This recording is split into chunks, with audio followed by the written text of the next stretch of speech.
લઘુત્તમ તાપમાનમાં ઘટાડા સાથે રાજ્યમાં વધ્યું ઠંડીનું જોર। 6 શહેરમાં ઠંડીનો પારો 15 ડિગ્રીથી નીચે। નલિયા 8.8 ડિગ્રી સાથે ઠંડુગાર। હજુ 2 દિવસ રહેશે કડકડતી ઠંડી।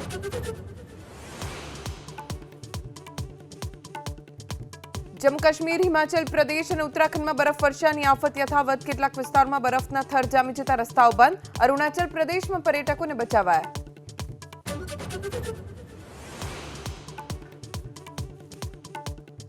નાની વયે અચાનક હાર્ટ એટેકથી મોતનો સિલસિલો યથાવત। સૌરાષ્ટ્રમાં હાર્ટ એટેકથી વધુ 9ના મોત। અમરેલીના 32 વર્ષીય પોલીસ કોન્સ્ટેબલે પણ હાર્ટ એટેકથી ગુમાવ્યો જીવ।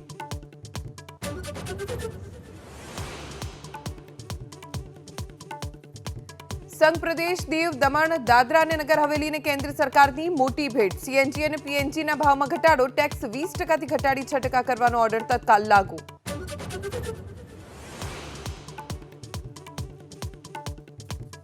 પ્રધાનમંત્રી મોદી આજે સહકારી ક્ષેત્રને આપશે મોટી ભેટ। વિશ્વની સૌથી મોટી અન્ન સંગ્રહ યોજનાના પાયલટ પ્રોજેક્ટનું કરશે ઉદ્ઘાટન।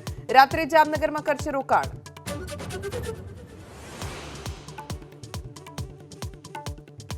મિશન 370 પારને લઈને આજે જેપી નડ્ડાની અધ્યક્ષતામાં ભાજપની મોટી બેઠક। રાજ્યના પ્રભારીઓ અને સહપ્રભારી સાથે લોકસભા ચૂંટણીની રણનીતિને લઈને કરાશે ચર્ચા।